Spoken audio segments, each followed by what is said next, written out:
محمد وعلى آله وصحبه أجمعين. أسألكم سؤالا: من رفع الله له ذكره هل يستطيع أحد أن يحط من ذكره؟ إنا ورفعنا لك ذكرك. من كفاه الله المستهزئين هل يستطيع أحد أن يهزأ به؟ ألم يقل الله تعالى: إنا كفيناك المستهزئين؟ لا تمر لحظة من لحظات هذه الأرض إلا ورسول الله صلى الله عليه وسلم يذكر فيها باسمه. قرن الله تعالى اسمه باسمه.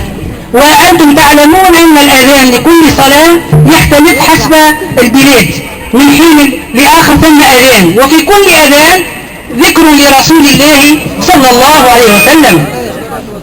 إذن في الحقيقة هم لا يستهزئون برسول الله. رسول الله صلى الله عليه وسلم في جوار ربه في مقام كريم، إنما في الحقيقة يستهزئون في هذه الأمة التي أصبحت كأنها غثاء السيل.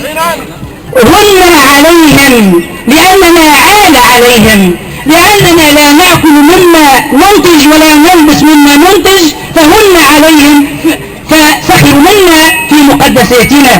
أما رسول الله صلى الله عليه وسلم فحاشاه ثم حاشاه أن ينال منه مخلوق، يكفيه أنه في جوار رب العالمين كما قلت في مقام كريم. الله تعالى يا عباد الله ما ذكر نبيا في القرآن كما ذكر محمدا صلى الله عليه وسلم. كان ينادي على الأنبياء بأسمائهم مجردة: يا آدم اسكن أنت وزوجك الجنة، يا نوح، يا إبراهيم قد صدقت الرؤيا، يا موسى، يا يحيى، يا زكريا، خطاب بالاسم.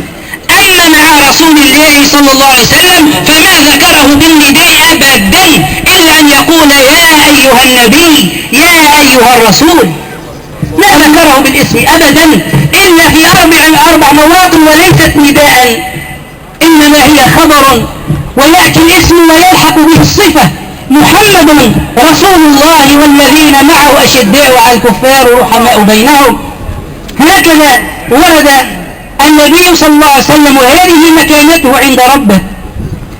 أنا أعلم جيدا أن هذه الأمة تموج موجا بمحبة رسول الله صلى الله عليه وسلم، وكما أخبر هو صلى الله عليه وسلم: إن من أشد الناس حبا لي أناس يأتون من بعدكم، أو كما قال صلى الله عليه وسلم: يود أحدهم لو رآني بماله وولده. وهذا حب بحب، لأنه سبق الحب منه صلى الله عليه وسلم. في يوم من الأيام ذهب وترحم على موتى البقيع في المدينة المنورة، وهو منصرف معه أصحابه، رأوه عيناه تذرف دمعا، قالوا: ما يبكيك يا رسول الله؟ قال: تمنيت لو أني رأيت إخواني. قالوا: يا رسول الله ألسنا إخوانك؟ قال: لا، أنتم أصحابي. قالوا: من إخوانك يا رسول الله؟ قال: أناس سيأتون من بعدكم لم يروني، آمنوا بي ولم يروني. عمن يتحدث؟ اللهم صل وسلم على النبي محمد وآل محمد. اللهم صل وسلم على النبي محمد وآل محمد. اللهم صل وسلم على النبي محمد وآل محمد. النبي صلى الله عليه وسلم ذرفت عيناه شوقا لمن؟ شوقا لنا نحن. قالوا: يا رسول الله كيف تعرفهم يوم القيامة؟ أنت لم تعاشرهم، لم تراهم في الحياة. فضرب لهم مثلا وأعطانا أيضا أمارة. قال: أرأيتم لو أن لأحدكم خيلا دهما يعني شديدة السواد، وخيل أخرى غرا محجلة وجوهها بيضاء وأيديها بيضاء، قال: أيعرف هذه من تلك؟ هل يميز هذه من تلك؟ قالوا: نعم. قال: كذلك يأتون يوم القيامة غرا محجلين من آثار الوضوء. الله أكبر.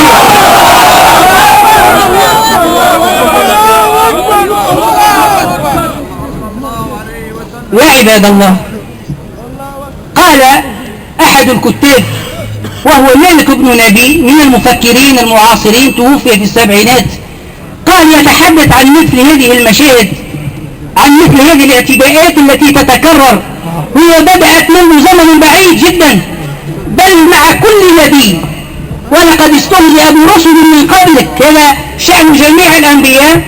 قال مالك بن نبي قال إن بعض أهل الغرب يعاملون المسلمين معاملة الثور الإسباني بأن يظهرون له خرقة القماش الأحمر فتثور ثائرته، يعني هي إثارة، هي الغاية منها التشويش، الغاية من هذه الاستهزاء الإرباك، زلزلة قلوب المسلمين حتى لا يكون رد فعلنا رد الثور الإسباني.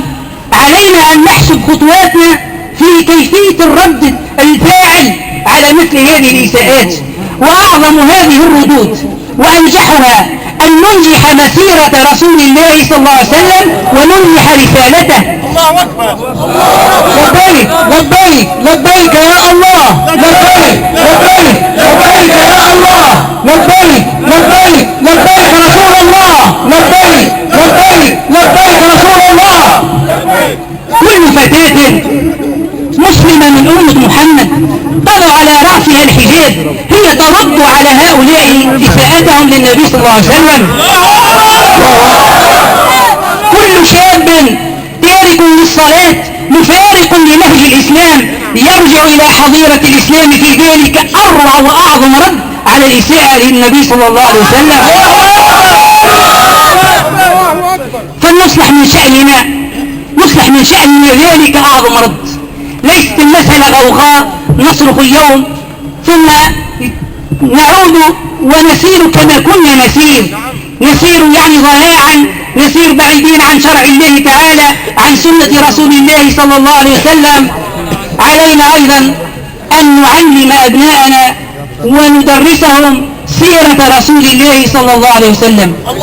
إنه من أكبر الحيف وأكبر الظلم أن أمة تنتمي لهذا النبي العظيم لا تعرف عنه إلا النذر القليل الذي لا يتجاوز ما تعرفه عن حنبعل وعن عليس وغيرها. إن هذا لمن الظلم. إن كان في برامج التعليم تقصير، وهو تقصير نعم، علينا كآباء علينا أن نعوض هذا النقص، نعوضه في بيوتنا. كل أب مخلص محب للنبي صلى الله عليه وسلم عليه أن يجالس أبناءه كل ليلة ويعلمهم سيرة رسول الله صلى الله عليه وسلم. وصلى الله وسلم على سيدنا محمد وآله، والحمد لله رب العالمين.